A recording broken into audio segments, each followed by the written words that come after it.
I do have to bring something to light. Throughout numerous interviews Gonzalo gave to Spanish-speaking publications, Gonzalo has been quoted several times of being a loner who always had problems finding romantic partners and friends. As a matter of fact, many of the stories that Gonzalo told in his videos contradicted previous statements that he previously told Spanish-written publications when he was promoting his books. For example, in this video called An Education for Incels, Part 1, No One Woman Can Be Your Everything. Gonzalo tells the story of a time back in 1998 where he was living in New York and was involved in multiple relationships with multiple women.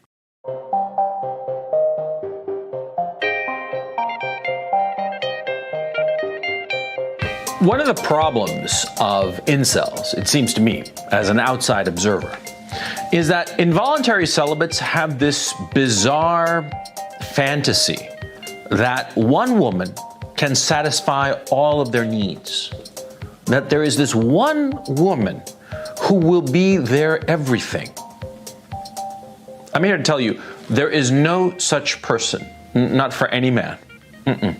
There is no one woman who can be your everything, okay? Let me give you my personal experience. I'm going to talk about things that actually happened to me, and just to not get into trouble today, I'm going to talk about things that happened to me, I don't know, 20 years ago. Okay.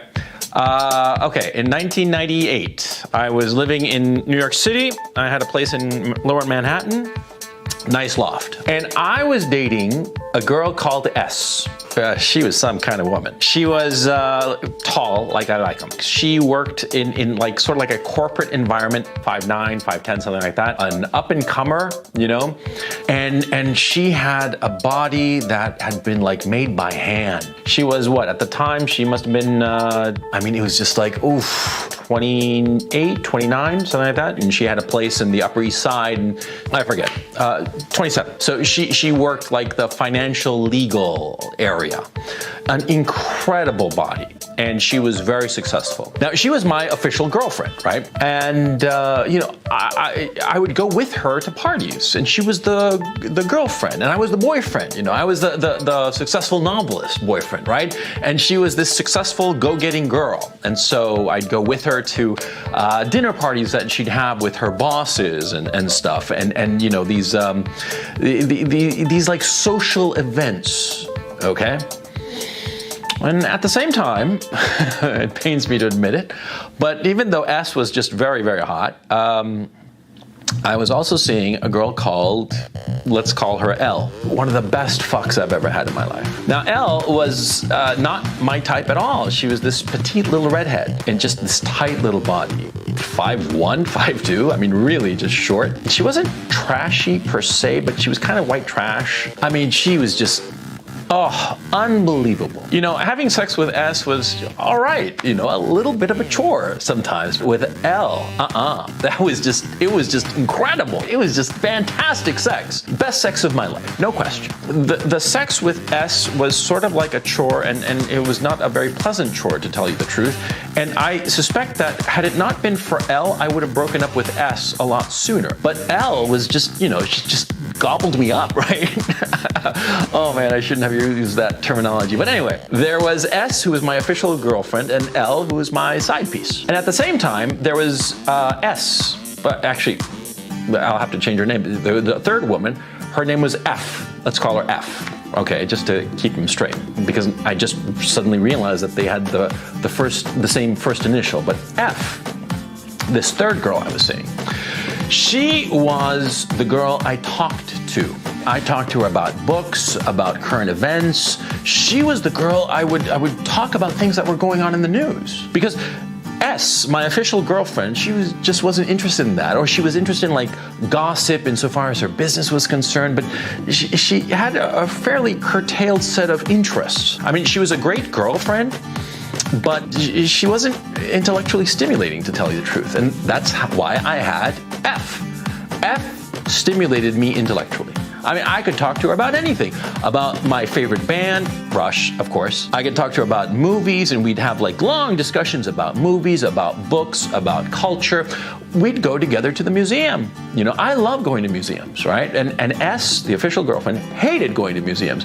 And quite frankly, L was just not, I do not think that she was culturally equipped to go to a museum, to be quite honest. But F, you know, yeah, I'd go to museums with her and I'd have a great time with her. Never slept with her, even though she wanted to have something with me. Now, if we look at a few details, Gonzalo claims that he was dating one woman while simultaneously having an affair with another woman and also having a platonic relationship with a third woman, who years later will confess to him that she had a crush on him.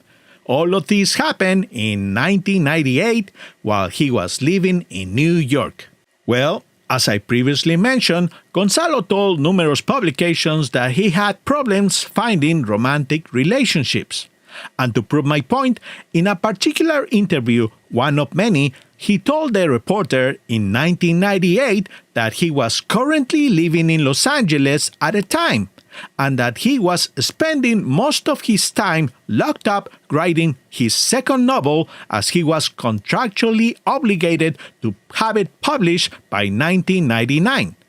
Now, just so that we are all on the same page, this one of many publications written in 1998 confirmed that he was, at the time, living in Los Angeles and not socializing that much. Now, Gonzalo did eventually move and lived in New York.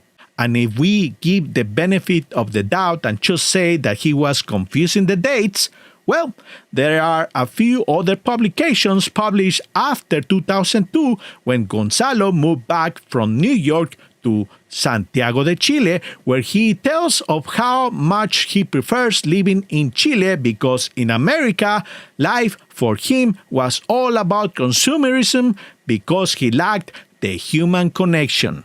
And by the way, in this same publication, he does admit that he is unlucky in love, but that he is looking to fix that by finding a woman, getting married, and having a whole dozen of kids. Enough to make a soccer team. Now, this interview was published in 2002, and after over a decade, we can see that he never achieved his goal.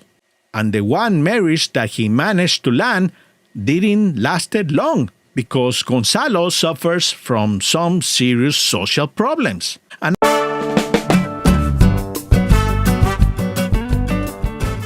The Facts Hunter.